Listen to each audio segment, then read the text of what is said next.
Paul. You ready, Dr. Paul? Let's go.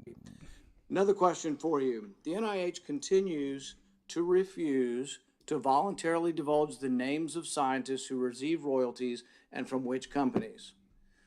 Over the period of time from 2010 to 2016, 27,000 royalty payments were paid to 1,800 NIH employees.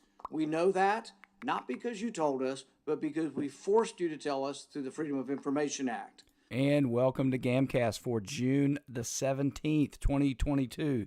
The heat wave in Atlanta and throughout the country continues. And we've got a lot of news to bring you up to speed on. It's a slow news day, not a lot going on out there, but as you know, anytime there's not a lot going on out there, we have a ton to talk about. We're going to talk about this Fauci story in a sane country. This would probably be one of the lead stories. That's why I'm leading with it, because it's the true story here and some news. We're going to talk about Biden's reaction to the potential striking down of Roe v. Wade. Bill Clinton has jumped into the democracy and peril hoax. We'll talk about that. We're going to talk about redistricting, the January 6th committee. I got a lot of stuff to go over today. I'm going to try to beat the clock. It's a Friday. I'm exhausted from doing 3.5 hours of the January 6th live stream, which is up at our YouTube channel if you want to check it out. And we got some new January 6th stuff today I looked into, so I'm a little bit later than I wanted to be getting this out there. But anyway, without further ado, let's get back to the lead story of the day. This is Dr. Fauci testifying, I believe yesterday, before the Senate committee. You heard Rand Paul asking him about royalties. Now, I don't even know where this is going to go, but you had me at royalties. That's all I need. Why are government employees getting? Now, I can think of a good reason why they might. Let's not get ahead of our skis. Let's not pull a January 6th committee, okay? But, the idea that you get paid by the people to work for the people, that you're getting paid for that.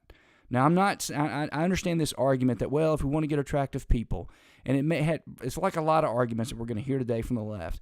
At first blush, they make some sense. But then when you drill down, you start to see this. And when he already drilled down a little bit. So, all right, let's just say for the sake of the argument, I've given you, and what it's always been is a government job was you had more security because most of us are at-will employees. I'm not saying government people aren't at-will employees. A lot are not. Some are. But they have more protections. It's more difficult to fire them. They get better pensions. I mean, a lot of people in local and state government here in Georgia and the feds, if they work 20 years, they get a pension. I mean, I've worked now. I've got out of law school in 1997, so I guess I'm going on my 25th year in September. I have whatever I've paid, saved up. That's it. I have no pension at all. Now, again, they're good and bad about different things. But the idea was always that was the security of the pension and a little bit more difficult for you to be fired, right? And you usually made a little bit less than the private sector. But those two things, and when you talk about benefits, you talk about health benefits, that's a significant benefit. Those made up for the fact that the private sector generally made a little bit more money. Well, in the past few decades, all of a sudden, a lot of the dealing that's going on, they now make equal to what the private sector, and in some cases, maybe even more. You're going, wait a minute, aren't you going to drop the pension? Oh, no. Aren't you going to drop the benefits? Oh, no. Aren't you going to drop the, harder to get, not as easy to get fired? No. So you get that. Now you start talking about royalty payments, and you're starting to see these things, and it's like, wait a minute, you're getting the best of all the worlds. That's not what it's supposed to be. But anyway, he continues about this, and I want you to listen as Dr. Fauci begins to speak. I want you to listen to the tone that these people take.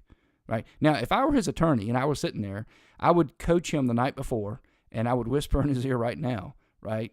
I want you to approach this gentleman as if you were going to your uncle and trying to borrow money that you needed for college. That's the tone. The tone you want to hear is, not hat in hand, but pretty darn close to it. And listen to the tone he takes. And there's a lot to unpack here. It's going to get us really started for the rest of the show. Over $193 million was given to these 1,800 employees. Can you tell me that you have not received a royalty from any entity that you ever oversaw the distribution of money in research grants? Well, first of all, let's talk about royalties. That's the question. No, that's the question. Have you ever received a royalty payment from a company that you later oversaw money going to that company. So that's yet another layer here. Okay, so we already talked about the idea that should you even get royalty payments. Now we're adding in a conflict of interest. Just we're just throwing a little bit of whipped cream on there, some cherries, a little bit of chocolate, right? It's like what are you talking about? So now you not only get royalties, which I don't think you should get, but whatever. We're trying to attack the top talent, right? For some reason, not sure why, since we can contract with that top talent, but whatever. Now you're sending money to entities and getting royalty payments. You understand that, folks? In other words, if, let's just say hypothetically, there were this 100-year virus that were to come along, just throwing this out there for the good of the order, right? This 100-year virus comes along, okay?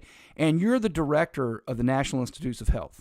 And you get to pick between, say, I don't know, 3 companies to do the vaccine, right? And let's just say one of those companies, you have a royalty payment. That's called a conflict of interest. You should then either disqualify that company, or what I think the more proper thing to do would be you would not make the decision. You would recuse yourself. And that's what he's getting to. Now listen to his tone when that is asked. Rand Paul had to interrupt him twice and say, hey, answer the flipping question. It was a good question. Anyway, it continues. I don't know as a fact, but I doubt it. Well, here's the thing is, why don't you let us know? Why don't you reveal how much you've gotten and from what entities? The NIH refuses. Look, we ask them.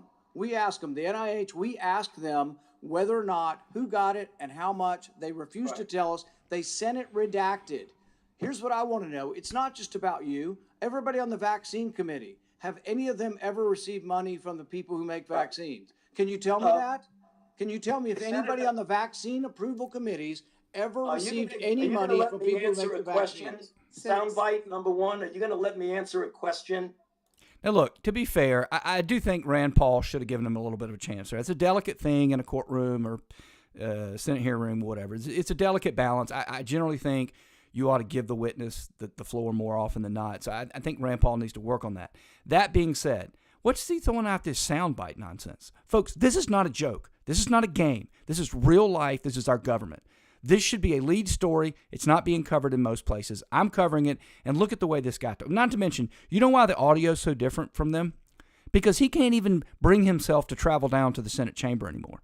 This Zoom nonsense has gotten too far. And I can tell you from somebody who interrogates, not the word, examines witnesses, you want them live. You want to be able to look in the whites of their eyes. You want to see their body movements, everything. You need to be able to smell them. I'm not kidding. You need to, if you can get that close, they won't let you get that close in a courtroom because they'll put them up on that thing. But in a deposition, you can get close. That's how you really figure out whether a person's telling the truth or they're being honest with you, or you get to the truth. This guy now, one more problem we've got here is that A, he's got an attitude. B, he's talking about sound bites like this is some sort of game. There ought to be some respect. I mean, again, Rand Paul, I wish he'd be a little bit more respectful because then I could really lay on Fauci here. But, Rand Paul's being a little bit disrespectful himself. I'm calling it fair, folks.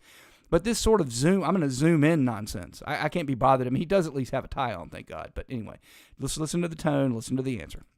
Okay, so let me give you some information. First of all, according to the regulations, people who receive royalties are not required to divulge them, even on their financial statement, according to the Bayh-Dole Act.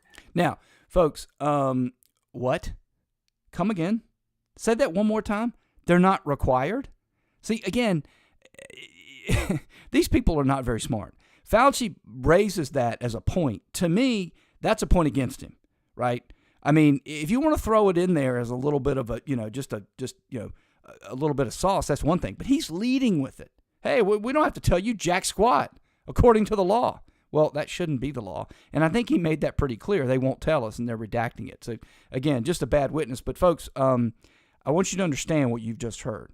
So these people can get royalty payments. They can apparently send money to companies for which they will get royalty payments. And by law, they don't even have to reveal it. Okay? Yeah, there's your federal government for you. I think we should give them some more power. And some more money, by the way, too.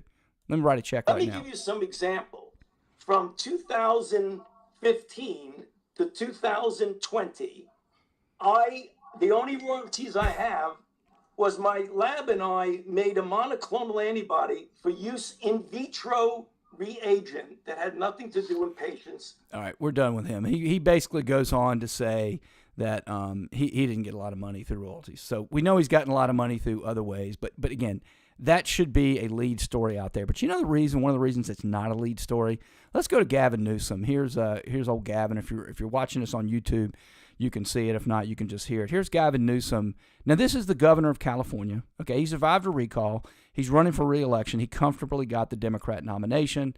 I fully expect he will comfortably win re-election. One thing we have to remind ourselves, folks, elections have consequences. You'll remember those elections, especially those runoffs in Georgia. They were critical. Won by just, tens of thousands. I mean, not very many votes. And we're going to get to some election news in a bit. That swung the Senate. The Senate being swung over to the Democrats allowed Biden, when he first got in, to print a bunch of money and send out, which is causing the inflation for which we're all paying. Now, one of the problems with that is all the states, right? They've tried to put a bunch of junk in there. I hadn't seen where the courts have come down on it. They tried to penalize some Republican states, but basically all 50 states got chunks of money. One of those states was California, for which Gavin Newsom now goes around bragging about he's got a surplus. Well, he's only got a surplus because we printed a bunch of money, stole it from our not mine, I don't have any children, but your grandchildren, stole it from them, and then handed it to politicians like this guy. Anyway, he's got a pretty sweet gig out there. So you'd think maybe he should, maybe do some governing out there in California. I mean, I'm sure they got things that they can do. I'm not in California. It's a beautiful state, one of my favorite. But I'm sure that he's got things he can do. This is what he thinks is governing. Take a listen. Hey, everybody. It's Governor Gavin Newsom. And I know we're all on this platform in search for the truth. But the truth is, I've not been able to find a simple explanation for the fact that we have a red state murder problem. 8 of the top 10 states with the highest murder rates happen to be red states. So the question is simple. What are the laws and policies in those states that are leading to such carnage? Hey, everybody. All right, folks. Now, that was Gavin Newsom, and he has joined Truth Social, and he tweeted this out on his Twitter account saying that. Now, look, folks, I just want you to imagine that you're a politician, and what you think your job is to do is to go out, open up a Truth Social account, and lie like that.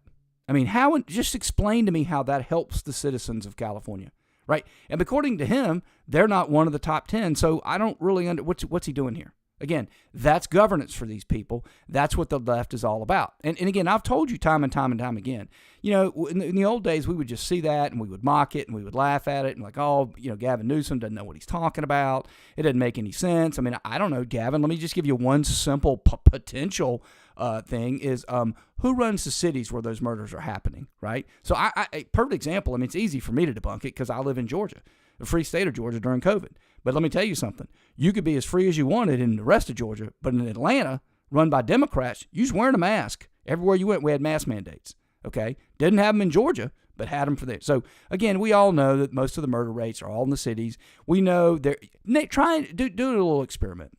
Just close your eyes. Imagine cities, some of your favorite cities, some of those beautiful cities in the entire world, right? In terms of to go to, and if you're in a safe neighborhood and you're not accosted and you're not worried about crime, just think about it. I mean, Atlanta might be in there, right? Now I want you to, of all those beautiful cities you've thought of, imagine how many of them have Republican governors.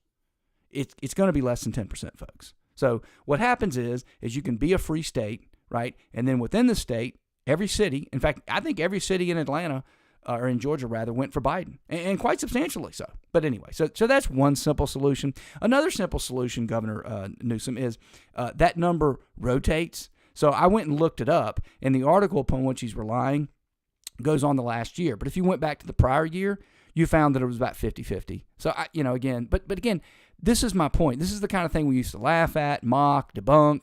But now that's all Gavin Newsom does. That's all Joe Biden does. That's all Kamala Harris does. They sit there and they just regurgitate lies, propaganda. That's all it is. They never get around to any governing. Although we've got a story in the stack here today. Actually, they do have they're doing some governing. So on a few things, they might actually sit down and plan and governing. But when it comes to withdrawing from Afghanistan, when it comes to fixing the baby food problem, when it comes to the southern border, right? When it comes to inflation, they have no plan. And part of the reason they have no plan is A, they get elected doing this nonsense like Gavin Newsom, these stunts, and then B, because all you do is stunts all day, before you know it, you don't understand what's going on in the real world, which leads us to Bill Clinton. So I was alive, and I've been following politics for quite some time. As you know, well over 45 years. That is not an exaggeration. I know I'm only going to be 54 in a couple weeks, but I have had a political interest just about all my life. I mean, I remember the Nixon administration. I was born in 1968. So that gives you I remember Gerald Ford walking in when he got sworn in as president, seeing that on the TV. That stuff just interested me from being a very young person. But anyway, here's an article in The Hill. Apparently, Bill Clinton went on the late night circuit the other day. This is Judy Kurtz in The Hill. And Bill Clinton had this to say. Bill Clinton, fair chance U.S. could completely lose its democratic system. Folks, we don't have a democratic system. We have a constitutional republic. We've long since apparently lost that, so now we're on to seeing if we can just keep some democracy, I guess, is the point that they're trying to make. By the way, folks, I don't know if I said this yesterday, but during the live stream, one of the benefits of doing the live stream yesterday is I finally figured out how to use the clock on eCam. So I now know that we are 15 minutes and 34 seconds into this podcast or live stream, whatever you want to call it. So that will help me keep us under the 40 minutes as it turns out. So anyway, Bill Clinton says he has never before been so concerned about the country's foundational future, lamenting there's a, quote, fair chance, unquote, that the United States could completely lose our constitutional democracy, close quote. Now, what's so significant about this? Well, the significance of this, right, is it tells us a couple things. It tells us, again, what their plan for November is. And I've said we're getting to the point now where we see the iceberg, right? We see the iceberg ahead. And if you know any of the history of the Titanic, the proper move at that time would have been just to ram it. Just don't try to turn around it. Just run right into it. You might have had some injuries from the sudden stop, right? You might have even had some deaths from the sudden stop, frankly. But the ship would not have sunk.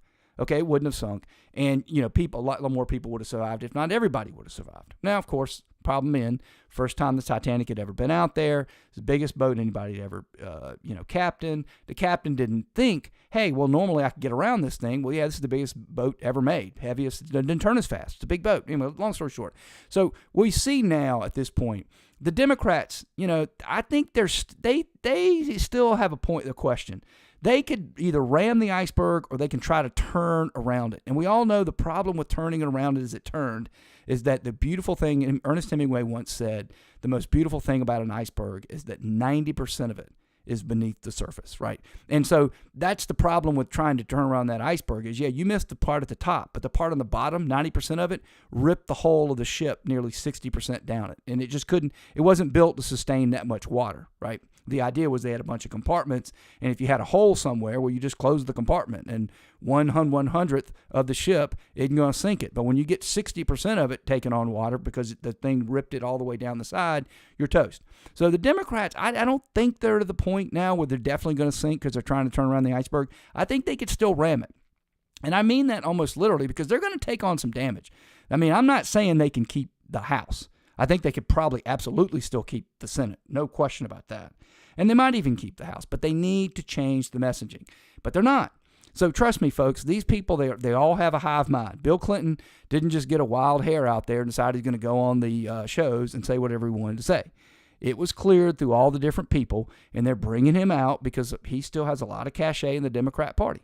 Now, the other one problem is showing you they're still going to try to run on Republicans are evil. Yeah, we're not doing so great, and we're not wonderful, but we're not Hitler. We're not fascist. You're not going. If you vote for them, you're going to lose your democracy. I mean, this is why communism, socialism, a lot of the things they ultimately fail is they're not accountable systems, right? I mean, Stalin had. I think at one point he had 5 consecutive 5-year plans. So in other words, we do a plan, didn't work. Well, all right, I'm going to do another 5-year plan. Well, no, at some point we need to replace you because you're the problem. Well, you don't know if anybody else could have done any better. And by the way, we're not going to have that. So I'm just going to have another plan. And so what they're saying is, yeah, maybe we're not so great, but you're going to lose your democracy to go with these other guys. That's really what they're going to go with, right? And so Clinton coming out saying this is more confirmation of that. The other problem, and I say this all the time, only the Democrats are going to be able to fix this problem. We are at a point now where the news media doesn't even cover what Rand Paul uncovered yesterday with Anthony Fauci. That rot is not even, most people don't even know about it. I think if the average person, if you could get them, right? And we're going to get to it in a minute. I think there's a story out there, not a story, but there's been studies out there that 60% of Americans don't read past the headlines, okay? That's why that's the headline there. Bill Clinton, fair chance U.S. completely loses Democratic system. They don't care if you're going to read the article or not. That's going to be your takeaway. We got another story in the stack that's going to have a similar takeaway when I read it for you. But this is also showing you that we're no clearer. Wow, tongue-tied today. I'm really tired from yesterday. We did like 5 hours. It ended up being of total broadcast time.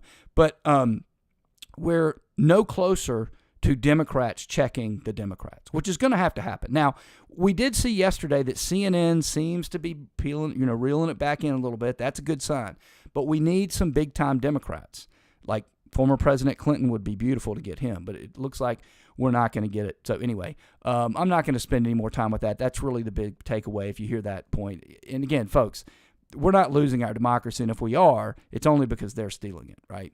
So let's get to some January 6th news. So a couple things happened today that I wanted to go over, and one of which was I told you yesterday, one of the bombshells of the January 3rd, Day 3 hearings was that it is pretty clear to me now that Eastman is going to be the fall guy. They're going to. It looks like I don't know if they're going to go after Trump or not. They may not. We shall see. But I think they're trying to do at least, 3 or 4 things I wanted to bring up to you today that since I've had a chance to think about it, and we've got some new information. So let me tell you my 4 thoughts, and then I'll go through the new information that we've got. So my first thought is Eastman's going to be the fall guy. I fully expect him to be indicted by the Justice Department. I don't know if the January 6th committee will make a referral. I don't think it matters. I think at this point, they're going to go get somebody. He looks to be the guy. And I'll tell you, when you see the new information we've had, this morning drop, you're going to see why I think that is. In addition, it's clear that the January 6th committee is here to, whitewash any potential problems with the 2020 election. In other words, they don't wait for you to come investigate them and go, oh, yeah, our bad. Yeah, maybe we should have had better procedures. And, yeah, we're sorry we didn't have those cameras on the drop boxes as we were supposed to. We'll make sure we have them this November. Don't you worry about that. Yes. So what they do is they go in, they form a committee. The committee comes in, has a show trial to basically say, you tried to steal it. We didn't rig it so that somebody won. That didn't happen at all. In fact, quite the opposite. You rigged it. And it's like, okay, so that's part of what they're trying to do.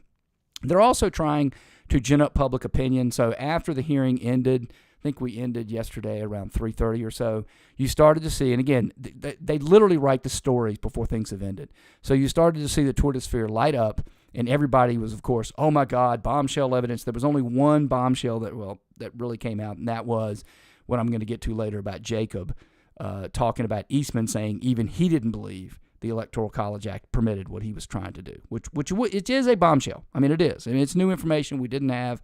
We got some other new information. We'll get to that. So that's clear. But the Twitter sphere lit up, and it was like, well, now we're not going to be able to avoid it. And then yesterday we covered it. Somebody had, again, perfect timing. In the New York Times, somebody had something that said, oh, well, the public will now be behind this. And if the public's behind it, well, we have to have a show trial. So that came out, and it looks like we shall see how it goes. Now, I haven't been able to see, haven't seen any polling. I haven't seen anybody talking about what's going on. From what I can see, the January 6th hearings have been a dud. And a lot of reasons they've been a dud is, part of their own creation, because they don't have any diversity on there. They don't have any from the minority party. They're not having anybody present any alternate evidence. In fact, I tweeted earlier today, can you really call something a hearing? Is it really a hearing if you don't hear from the other side? Right? Isn't that just a show? It's not a hearing. I mean, anyway, I digress.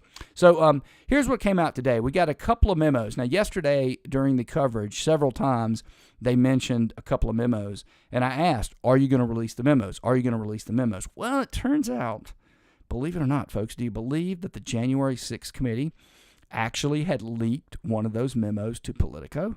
And unbeknownst to me, Politico had an article about it that I missed. Well, I found the article today.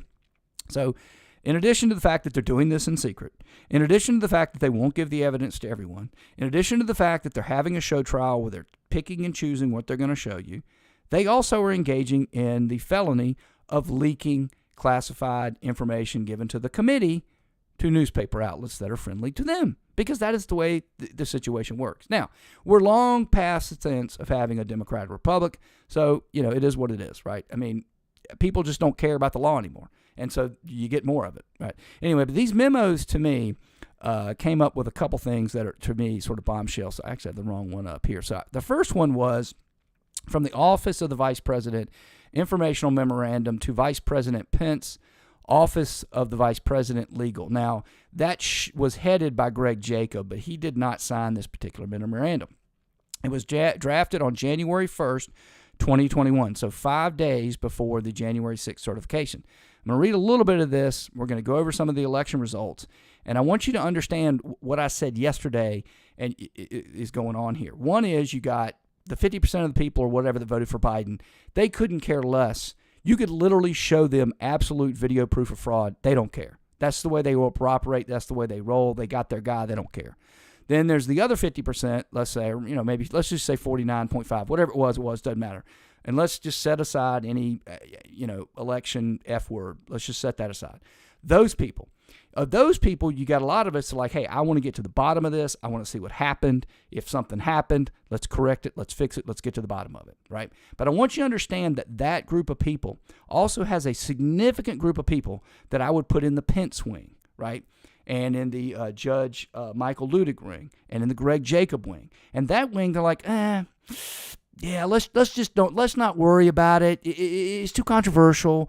No. I don't care if they're teaching critical race theory. It's just I don't want to bring it up. Let's move on. Let's just go move on. And this memo that I'm looking at right now, and if you're on YouTube, you're looking at it now, is exactly proof of that latter group of people. So listen to this. In 6 swing states, Arizona, Georgia, Michigan, Pennsylvania, Nevada, and Wisconsin, the GOP and related plaintiffs have alleged both procedural violations of election laws by state and local election officials and substantive instances of election fraud. This memorandum provides a state-by-state charts that summarize these allegations. In general, there is strong evidence that state and local election officials committed numerous violations that reduced transparency and or favored Democrat candidates.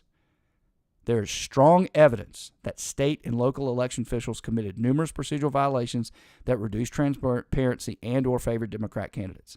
So whoever wrote this memo, presumably Jacob or somebody working for him, is basically saying they rigged the game. However, most allegations of substantive voter fraud, defined to mean casting of illegal ballots in violation of prevailing election laws, are either relatively small in number or cannot be verified.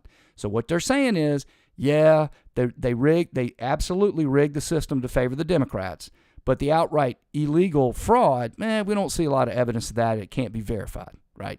So they basically admit there's a problem. Now I'm going to scroll down, and so we can get to Georgia. I want to give you the example of Georgia. Hopefully they're in alphabetical order here. They may not be. And, of course. All right, so here we go right here. They talk about State Farm. Where's the one I want to get to? Here's the one I want to get to. Floyd County. Okay, election night errors uncovered by recounts. Floyd County found roughly 2,600 votes during the recount that were not scanned due to human error. The Secretary of State's office immediately called for the resignation of a local county official.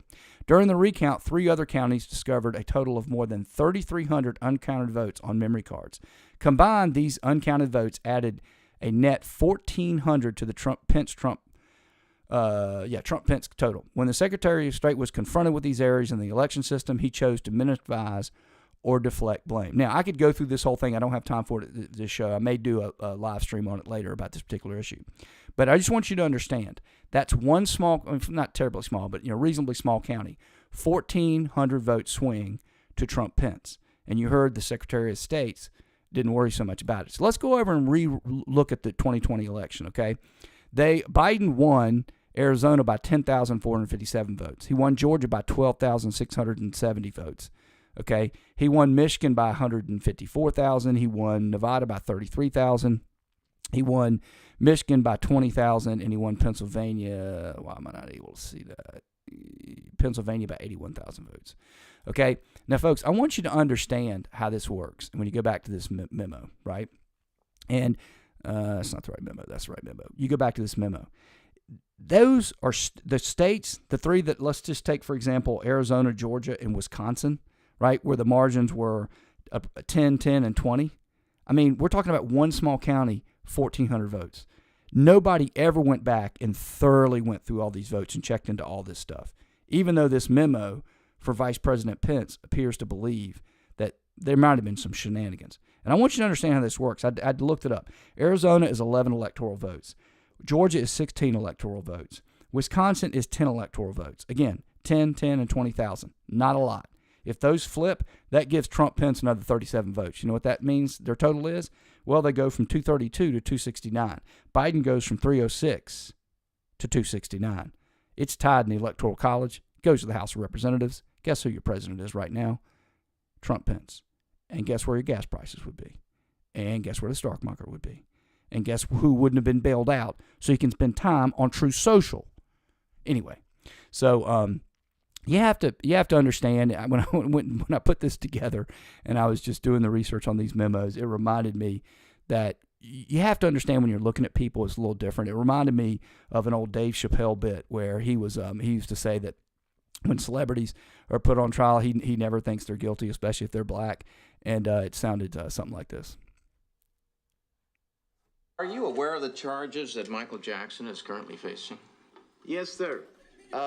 And for the record, these charges hurt me the most. So he's guilty. Look, man. Look. Michael Jackson has many faces. None of them look guilty to me. You gotta look in the eyes, not the noses.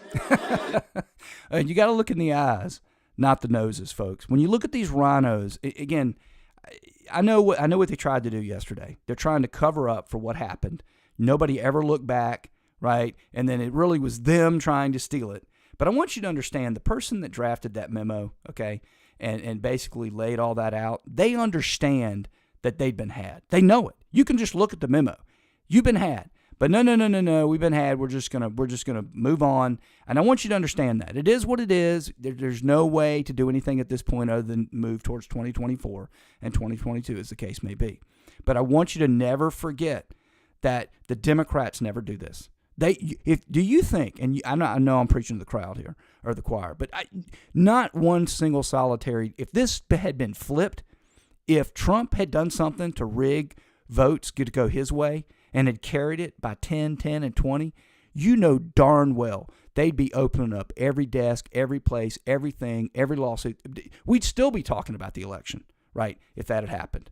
And you know it, and I know it. And the reason I'm telling you again is you don't have a lot of fighters. That's why Trump had to go. And you know what? I feel like laughing, so we're going to listen to the rest of that. A little bit more of that Chappelle bit anyway. It's a great bit. Been accused of this more than once.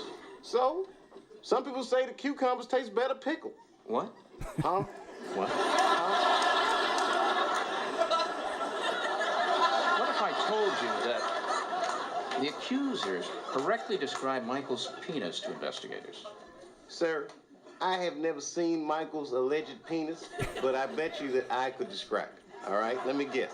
There's a head, a shaft, some balls, hair, maybe pressed, permed hair, with glitter sprinkled on it. That is correct. Well, I don't know. Come on, dude. I couldn't pick my own penis out of a lineup, all right? And me and my penis is like this, son. That's just one of the greatest lines. I couldn't pick my own penis out of line.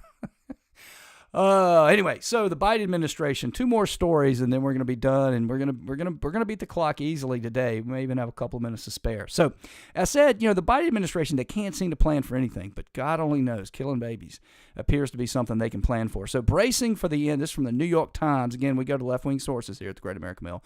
Bracing for the end of Roe v. Wade, the White House weighs executive actions. The Biden administration has been deluged with ideas to help mitigate a Supreme Court ruling expected to overturn abortion rights, but many come with legal risks.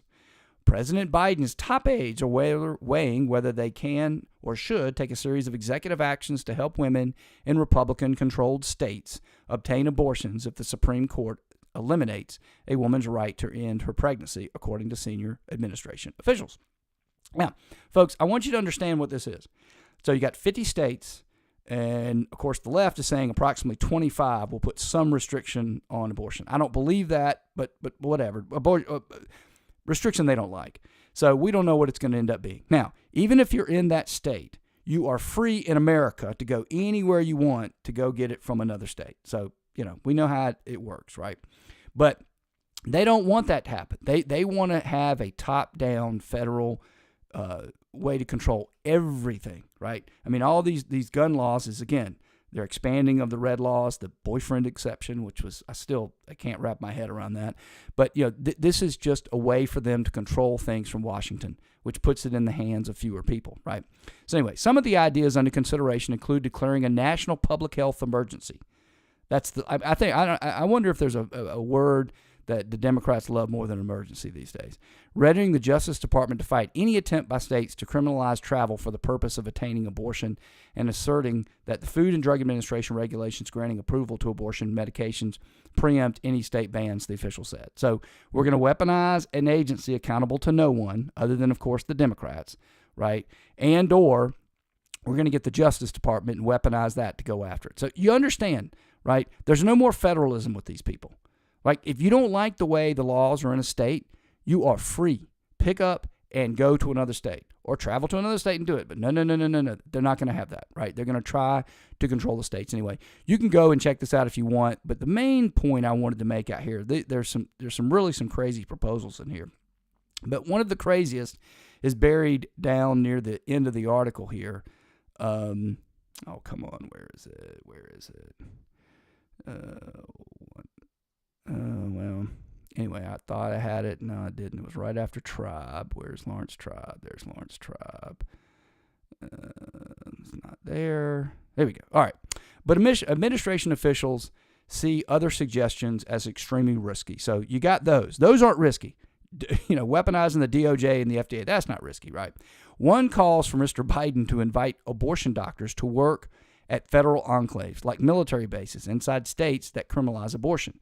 State prosecutions lack jurisdiction in such zones, so the federal government handles crimes there, and it's not always clear whether criminal laws at the state level apply. Again, folks, the major point here is that Biden is literally attacking federalism full scale. Now, again, I want you to understand, did you see when in 1973, right, the Supreme Court declared the right to an abortion? Did you see the people who didn't like abortion weaponize the FDA, weaponize the Department of Justice? Did you see them say, okay, well, that's just like a day in the life? But it's somewhat controversial to basically set up cocaine labs and set up abortion labs or whatever on basis that we control and get into fights with states. I mean, this, and again, the New York Times publishes this as if it's just another day at in the life. This is radical stuff here. And again, the funny thing is probably I don't know how to read the thing online. I'm sure there's a way to do it, but if you were to look at the front page or whatever page this is on, you would see that this is probably the same crap that you see here. They're describing as just normal, just normal stuff, normal way to govern. You will see stories about the January 6th being an insurrection and a coup. I mean, it's a crazy world we live in. Anyway, all right, last story here. The new national congressional map is biased toward Republicans. Neither party was a clear winner in redistricting, but competition and people of color definitely lost. Anyway, the main point of this article here is if you go down towards the end of the article, you see that when they get to the part about persons of color. So basically, the point here is that the number of competitive districts shrunk. That is true, right? We don't know the map is fully yet, but we're close. But the number of Republican, where they lean Republican, and the number that lean Democrat, they both increased so that there's less competitive. That's bad news for all of us, right? But at the bottom here, they get to the point where they talk about the minorities, okay? And down here it says, sometimes this took on the form of denying seats to racial minorities, even where their numbers could support them. For example, Texas is, by the way, when did they start putting an S, apostrophe S on words that end in S? It's just put an apostrophe, people. Really? Anyway, non-white population increased by almost 4 million between 2010 and 2020 censuses, almost single-handedly earning the state 2 new congressional districts. But the state did not add any new districts where people of color were the largest racial or ethnic group. Similarly, blah, blah, blah, it happened in Louisiana and Alabama. And again, the reason I point this out, folks, is I want you to understand, go back up to the headline. If you're watching us on YouTube, you'll see that. Neither party was a clear winner in redistricting, but competition and people of color definitely lost. You read down the article, you find that they lost, quote unquote, because they weren't given districts where they're the majority. Again, folks, that's not what the 1965 Civil Rights Act says. Not at all. Anyway, you are now all caught up on the news of the day, and if you enjoyed this show, I hope you tune back in tomorrow.